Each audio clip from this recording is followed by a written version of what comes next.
Morning प्यारे विद्यार्थियों, हमारा जो चैप्टर चल रहा है वो चल रहा है सर्वोच्च न्यायालय का। सर्वोच्च न्यायालय के अंतर्गत है उसके गठन, कार्य और पुनरावलोकन की जो शक्ति है उसके बारे में हम विस्तार से चर्चा कर रहे थे। तो आज हम आगे इसी क्रम में आगे अध्ययन करेंगे सर्वोच्च न्यायालय की जो प्रमुख अन्य जो कार्य है, जो शक्तियाँ हैं, उसके बारे में हम प्रमुख रूप से चर्चा करेंगे, विस्तार से अध्ययन करेंगे। तो इसमें आगे का जो हमारा महत्वपूर्ण बिंदु है वो है रिट जारी करना। अब बात आती है कि रिट क्या है और किस प्रकार से इसको प्रमुखतः जारी किया जाता है, इसके बारे में विस्तार से चर्चा करेंगे, विस्तार से अध्ययन करेंगे। तो सबसे पहले बात आती है रिट जारी करना।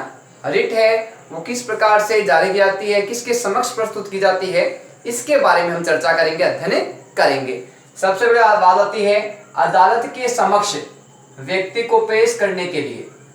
जो रिट है ये प्रमुख रूप से संबंधित है कि किसी व्यक्ति को यदि गिरफ्तार किया गया है या हिरासत में लिया गया है तो सबसे पहले जो प्रमुख कर्तव्य है, दायित्व है, वो होता है अदालत के समक्ष व्यक्ति को पेश करने के लिए। यानी व्यक्ति को एक निश्चित व्यवस्था दे रखी है, एक निश्चित नियम बना रखा है, उस नियम और व्यवस्था और उस कानून व्यवस्था के नियम के सिद्धांत के अनुसार व्यक्ति को अदालत में पेश करने के लिए क्या है कि प्रमुख रिट है वो संबंधित होती है। अब इसके महत्वपूर्ण जो बिंदु है इसके बारे में हम चर्चा करेंगे, इसके बारे में विस्तार से अध्ययन करेंगे। सबसे पहले बात होती है जिस व्यक्ति को जेल या हिरासत में रखा गया है। ये रिट किस आधार पर जारी की जाती है, तो ध्यान रखना कि जिस व्यक्ति को हिरासत में या जेल में रखा गया है उस व्यक्ति से प्रमुख रूप से क्या है कि व्यवस्था जुड़ी हुई है, ये नियम प्रमुखतः जुड़ा हुआ है। यानी जिस व्यक्ति को गिरफ्तार किया गया है उसको अदालत के समक्ष पेश करना सबसे पहले बात इसमें आती है। दूसरी बात इसमें आई कि जिस व्यक्ति को जेल या हिरासत में रखा गया है, जिस व्यक्ति को जेल में रखा गया है या हिरासत में, यानी उसको पुलिस ने अपने नियंत्रण में ले रखा है, ऐसे व्यक्ति को प्रमुख रूप से क्या है अदालत में पेश करना होता है निश्चित समय पे। बात आती है हिरासत में लेने के 24 घंटे के भीतर मजिस्ट्रेट के समक्ष पेश करना। यानी जिस भी व्यक्ति को गिरफ्तार किया गया है उस व्यक्ति को मजिस्ट्रेट के सामने प्रस्तुत करने का एक निश्चित समय होता है, एक निश्चित कानून बना रखा है। यानी जिस व्यक्ति को हिरासत में लिया गया है, जिस व्यक्ति को हिरासत में लिया गया है, गिरफ्तार किया गया है, उस व्यक्ति को 24 घंटे के अंतर्गत मजिस्ट्रेट के सामने प्रस्तुत करना, पेश करना अनिवार्य होता है। लेकिन ध्यान रखना कि ये हिरासत में रखे गए समय के बारे में बताता है। आवागमन का जो समय होता है, यानी उसको ले जाने का और लाने का जो समय होता है, वो इसमें सम्मिलित नहीं है। ध्यान रखना 24 घंटे के अंतर्गत जिस व्यक्ति को गिरफ्तार किया गया है उसको मजिस्ट्रेट या न्यायालय के सामने प्रस्तुत करना जरूरी होता है। बात आती है हिरासत में अवैध तरीके से रखा गया है। यानी अब उसको हिरासत में रखा गया है, वो किस तरीके से रखा गया है, क्या उसको अवैध तरीके से रखा गया है, यानी सही तरीके से रखा गया है या गलत तरीके से रखा गया है, यानी एक प्रकार से गैर कानूनी तरीके से रखा गया है या कानूनी तरीके से रखा गया है, इसका निर्णय है वो आगे की प्रक्रिया के तहत होता है। तो ध्यान रखना जिस व्यक्ति को गिरफ्तार किया गया है उसको अदालत में पेश करना जरूरी है और इसके लिए निर्धारित समय जो किया गया है वो 24 घंटे हैं, वो निर्धारित किए गए। इसमें आवागमन का समय है, यानी उसको लेने और ले जाने का समय इसमें ऐड नहीं होता। बात आती है किसके समक्ष प्रस्तुत किया जाएगा, न्यायालय के समक्ष या मजिस्ट्रेट के समक्ष उसको प्रस्तुत करना अनिवार्य है। अब बात आती है कि उसको गिरफ्तार किया गया है या हिरासत में लिया गया है तो क्या उसने ऐसा कोई कानून नियम का उल्लंघन किया है या उसको किसी शक के आधार पर गिरफ्तार किया गया है, इसका फैसला कौन करेगा। तो ध्यान रखना कि कोर्ट द्वारा व्यक्ति को रिहा या स्वतंत्र कर देना, यानी व्यक्ति को अगर गलत तरीके से गिरफ्तार किया गया है या शक के आधार पर गिरफ्तार किया गया है और वो जब जांच की जाती है, उसकी जब पूछताछ की जाती है तब उसमें वो अवैध होता है यानी सही होता है, तो उस व्यक्ति को क्या है कि प्रमुखतः कोर्ट द्वारा व्यक्ति को रिहा कर दिया जाता है। यानी जब उसकी कोई गलती नहीं है, उसने किसी कानून का उल्लंघन नहीं किया, उसको गिरफ्तार किया गया शक के आधार पे, तो जब उसकी वास्तविकता स्पष्ट हो जाती है कि उसने कोई गलत कार्य नहीं किया, किसी नियम का उल्लंघन नहीं किया, उसको अवैध तरीके से गिरफ्तार किया गया है, तो ध्यान रखना कि कोर्ट द्वारा उस व्यक्ति को स्वतंत्र कर दिया जाता है, हिरासत से मुक्त कर दिया जाता है। इससे प्रमुखतः क्या है, अपनी रिट व्यवस्था है वो जुड़ी हुई होती है। आगे बात आती है राज्य के क्षेत्राधिकार में आने वाले मुकदमों का निपटारा करना। जो हम बात सबसे पहले हमने बात की थी सर्वोच्च न्यायालय की। सर्वोच्च न्यायालय के बाद में कौन सा न्यायालय है, अपना उच्च न्यायालय के अंतर्गत हम ये व्यवस्था की प्रमुखतः अध्ययन कर रहे हैं, इसकी विस्तृत जानकारी कर रहे हैं। तो बात आती है राज्य के क्षेत्राधिकार में आने वाले मुकदमों का निपटारा करना, यानी राज्य के नियंत्रण में, राज्य के अधिकार में जिन क्षेत्रों मुकदमों का प्रमुख रूप से व्यवस्था आती है, उन व्यवस्थाओं का, उन विवादों का समाधान करना प्रमुखतः किसका अधिकार होता है, राज्य का जो उच्च न्यायालय है उसका प्रमुख रूप से दायित्व होता है। क्षेत्राधिकार का मतलब है कि संविधान के द्वारा कुछ क्षेत्र निर्धारित कर रखे हैं, उन क्षेत्र के आधार पे क्या है कि राज्य का जो उच्च न्यायालय है उसका जो क्षेत्र निर्धारित किया गया है उसी सीमा के अंतर्गत, उसी व्यवस्था के अंतर्गत उसको कार्य करना होता है। सीमा के बाहर वो उच्च न्यायालय वो कार्य नहीं कर सकता, सीमा के अंतर्गत रहते ही उसको कार्य करना होता है। बात आती है अपने अधीनस्थ अदालतों का पर्यवेक्षण व नियंत्रण रखना। अब बात आती है कि उच्च न्यायालय का प्रमुख अन्य दायित्व क्या है, तो ध्यान रखना सबसे इसका प्रमुख जो दायित्व बनता है वो बनता है अदालतों का पर्यवेक्षण व नियंत्रण करना, यानी जो उसके अदालतें हैं राज्य स्तर पे उच्च न्यायालय की, प्लस जो उससे नीचे की जो अधीनस्थ न्यायालय हैं उनका संरक्षण करना, उनकी देखरेख करना और उन समस्त व्यवस्थाओं के बारे में पूर्णतः जानकारी रखना कि सभी जो अपनी अदालतें हैं, न्यायालय हैं, वहाँ उचित तरीके से न्याय व्यवस्था के आधार पर कार्य हो रहा है, नहीं हो रहा, सही तरीके से निर्णय दिए जा रहे हैं, नहीं दिए जा रहे, किसी प्रकार की कोई समस्या आ रही है, नहीं आ रही है, उन समस्त जिम्मेदारी की जो कार्य होता है वो उच्च न्यायालय का होता है। तो अपने से जो अधीनस्थ है उनकी सुरक्षा करना, उनकी देखरेख करना की जिम्मेदारी प्रमुख रूप से किसकी होती है, उच्च न्यायालय की होती है। बात आती है जिला न्यायालय। हमें जो ये व्यवस्था का अध्ययन कर रहे हैं, हमने प्रारंभ में बात की थी कि भारत में जो न्यायालय की व्यवस्था है वो एक पिरामिड की आकृति के रूप में है। सबसे पहले इसमें कौन सा आता है, सर्वोच्च न्यायालय आता है।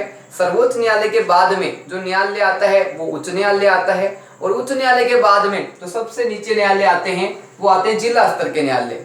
तो जिला स्तर के जो न्यायालय हैं इनके बारे में विस्तार से चर्चा करेंगे, विस्तार से अध्ययन करेंगे। सबसे पहले बात आती है फौजदारी और दीवानी मुकदमों पर विचार करना। जिला न्यायालय है ये प्रमुख रूप से किन मुकदमों की प्रमुखता सुनवाई करता है, कौन से ऐसे जो उल्लंघन है, नियमों का उल्लंघन है जो प्रमुख रूप से लोगों द्वारा किया जा रहा है, उन स्थितियों के आधार पे दो व्यवस्थाएं प्रमुख रूप से दी गई है जो जिला न्यायालय के नियंत्रण के अंतर्गत, क्षेत्र के अंतर्गत आती है। वो दो व्यवस्थाएं कौन कौन सी है, फौजदारी और दीवानी मुकदमे। इन पर सुनवाई करने का जो अधिकार है वो प्रमुखता किसको होता है, जिला न्यायालय को होता है। अब बात आती है कि फौजदारी जो मामले हैं वो किस प्रकार के मामले हैं, इनमें प्रमुख रूप से कौन कौन से मुकदमे आते हैं, उनके बारे में हम विस्तार से चर्चा करेंगे। सबसे पहले आती है वह सब मामले आते हैं जो आपराधिक कार्यों से जुड़े हुए हैं। इसमें प्रमुख रूप से जो फौजदारी न्यायालय हैं इनमें कौन से मुकदमे आते हैं, वे मुकदमे आते हैं जो आपराधिक गतिविधियों से, व्यवस्थाओं से प्रमुख रूप से जुड़े हुए हैं, जो समाज को एक विशेष नुकसान पहुंचाते हैं, समाज को विशेष हानि पहुंचाते हैं। ऐसे प्रमुख रूप से जो है कार्य वो आपराधिक मामलों के अंतर्गत फौजदारी मामलों में सम्मिलित किए गए हैं। अब बात आती है कि ये मामले कौन कौन से प्रमुखतः है, इनके बारे में हम विस्तार से चर्चा करेंगे। तो सबसे पहले बात आती है कि फौजदारी जो मामले हैं, मुकदमे हैं, ये प्रमुख रूप से किन किन क्षेत्रों से प्रमुखतः जुड़े हुए होते हैं। तो ध्यान रखना कि हत्या, बलात्कार, धोखाधड़ी, मारपीट, डकैती, चोरी, यानी इन व्यवस्थाओं से संबंधित जो भी मामले होते हैं वो किस में सम्मिलित किए गए हैं, फौजदारी मामलों में सम्मिलित किए गए हैं। और ये सभी जो मामले आते हैं, चाहे हत्या का हो, चाहे बलात्कार का हो, चाहे चोरी का हो, चाहे डकैती का हो, किसी प्रकार का हो, मारपीट का हो, ये आपराधिक कार्यों के अंतर्गत उनको सम्मिलित किया गया है। तो एक प्रकार से इन मामलों की जो सुनवाई करने का अधिकार है वो जिला स्तर पर किसको होता है, जिला न्यायालय को प्रमुख रूप से होता है। अभी तक हमने बात की फौजदारी मामलों की। फौजदारी मामलों के अलावा जिला न्यायालय के अंतर्गत जो प्रमुख मामले आते हैं वो आते हैं दीवानी मामले। हमने बात की कि जो फौजदारी मामले हैं वो आपराधिक कार्यों से प्रमुख रूप से जुड़े हुए होते हैं, चाहे वो चोरी हो, चाहे डकैती हो, चाहे मारपीट हो, चाहे लूटपाट हो, चाहे बलात्कार हो, गंभीर आपराधिक जो मामले हैं उनको फौजदारी मामलों के अंतर्गत सम्मिलित किया गया है। और इनकी सुनवाई का अधिकार किसको दिया गया है? जिला स्तर पर जिला न्यायालय के पास प्रमुखता अधिकार होते हैं इन मुकदमों की सुनवाई करने के। अब बात आती है कि जो अपने दीवानी मामले हैं वो प्रमुख रूप से किन कार्यों से, किन अव्यवस्थाओं से प्रमुख रूप से संबंधित होते हैं, इसके बारे में विस्तार से चर्चा करेंगे, विस्तार से अध्ययन करेंगे। तो सबसे पहले बात आती है इसमें कि दीवानी मामले हैं ये प्रमुख रूप से किससे संबंधित है और प्रमुख रूप से इनमें कौन कौन से मामले आते हैं। तो ध्यान रखना, जिसमें संपत्ति या पद संबंधी अधिकार विवादित होते हैं वो प्रमुख रूप से दीवानी मामलों में आते हैं। यानी संपत्ति संबंधी कोई विवाद उत्पन्न हो गया, संपत्ति को लेके दो पक्षों में, परिवारों में आपस में संघर्ष उत्पन्न हो गया, तो इन मामलों की जो सुनवाई करने का अधिकार है वो जिला न्यायालय के पास है। जिला न्यायालय उचित और अनुचित का भेदभाव करते हुए जो सही पक्ष है उसको न्याय प्रदान करेगा और जो गलत पक्ष है उसको उचित रूप से क्या है कि उसके ऊपर कार्रवाई करेगा और दंड की व्यवस्था करेगा। इसमें साथ में आते हैं पद संबंधी अधिकार। पदों के आधार पे भी क्या है कि जो मामले हैं जिला स्तर पे उनकी सुनवाई का अधिकार भी क्या है कि जिला न्यायालय को दिया गया है। इसके अतिरिक्त इसमें मामले आते हैं राजस्व मामले, यानी कर से संबंधित मामले हैं जिला स्तर पे, उनकी सुनवाई का अधिकार भी क्या है कि छोटे स्तर के जो मामले हैं उनका प्रमुख रूप से है मुकदमों की सुनवाई का जो अधिकार है वो जिला न्यायालय के पास में होता है। तो प्रमुख रूप से अगर हम बात करें कि जिला न्यायालय उसके पास प्रमुख रूप से कौन कौन से मामले आते हैं, तो ध्यान रखना कि संपत्ति संबंधी, पद संबंधी, राजस्व संबंधी, चोरी डकैती, लूटमार या बलात्कार संबंधी जो मामले हैं वो प्रमुख रूप से जिला न्यायालय के पास में आते हैं और उनकी सुनवाई का अधिकार जिला न्यायालय को प्रमुखता दिया गया है। बात आती है सर्वोच्च न्यायालय का क्षेत्राधिकार, यानी सर्वोच्च न्यायालय का जो क्षेत्राधिकार है उसका जो एरिया है वो कितना है, किस क्षेत्र तक वो कार्य करता है और किस व्यवस्था के आधार पे वो अपने समस्त कार्यों को अंजाम देता है या निर्णय करता है, इसके बारे में हम विस्तार से चर्चा करेंगे, विस्तार से अध्ययन करेंगे। सबसे पहले बात आती है भारत का सर्वोच्च न्यायालय शक्तिशाली न्यायालयों में से एक है। हम बात करें अन्य देशों के न्यायालय की और अपने देश के न्यायालय की बात करें तो अपना जो न्यायालय है अन्य देशों की तुलना में अधिक शक्तिशाली, अधिक मजबूत, प्रमुख रूप से व्यवस्था पे आधारित है, क्योंकि यहाँ पे जो सर्वोच्च न्यायालय है, सर्वोच्च जो व्यवस्था है वो सर्वोच्च न्यायालय की है।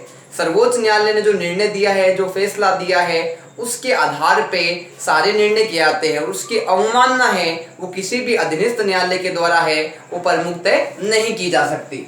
बात आती है संविधान द्वारा तय की गई सीमा में काम करना। अब बात आती है कि जो सर्वोच्च न्यायालय है वो किस आधार पे प्रमुखतः कार्य करता है, किस व्यवस्था के आधार पे कार्य करता है। तो ध्यान रखना, संविधान द्वारा तय की गई सीमा में, संविधान ने जो सीमा तय की है, जो व्यवस्था निर्धारित की है, उस व्यवस्था के अंतर्गत रहते हुए ही क्या है कि सर्वोच्च न्यायालय प्रमुख रूप से क्या है अपना कार्य करेगा। उस सीमा से, उस नियम से बाहर चल के क्या है कि सर्वोच्च न्यायालय निर्णय या फैसला नहीं दे सकता। उस क्षेत्र में सीमित दायरे में रह के ही अपने फैसले हैं वो देता है।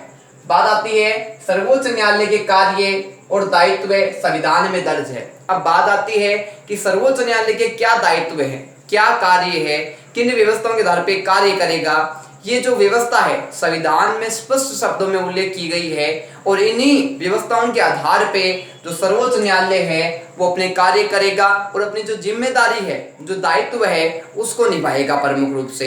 तो संविधान के बाहर कुछ भी नहीं है, संविधान के अंतर्गत रहते हुए ही क्या है सर्वोच्च न्यायालय अपने दायित्वों को, अपने कार्यों को प्रमुख रूप से निभाता है, अपने दायित्वों की जिम्मेदारी की पूर्ति करता है। बात आती है सर्वोच्च न्यायालय को कुछ विशेष क्षेत्राधिकार प्राप्त है। सर्वोच्च न्यायालय है वो देश का सबसे बड़ा न्यायालय होने के कारण, सबसे बड़ा सर्वोच्च स्थान पे होने के कारण उसको कुछ विशेष क्षेत्राधिकार है वो प्रमुख रूप से संविधान द्वारा प्राप्त हुई हैं। यानी इसके जो फैसले हैं सर्वोच्च न्यायालय के ये अंतिम माने जाते हैं और सभी जो अधीनस्थ न्यायालय हैं उसके द्वारा प्रमुखतः इन न्यायालय के द्वारा जो दिए गए निर्देश है उनको प्रमुख रूप से क्या है मानना पड़ता है। और किसी प्रकार से अगर किसी के भी न्यायालय के द्वारा या व्यक्ति के द्वारा अगर उनका उल्लंघन किया जाता है तो प्रमुख रूप से क्या होगा कि सर्वोच्च न्यायालय के द्वारा अमुक व्यक्ति को, अमुक संगठन को प्रमुख रूप से उचित सजा है वो दंड की व्यवस्था की जाएगी।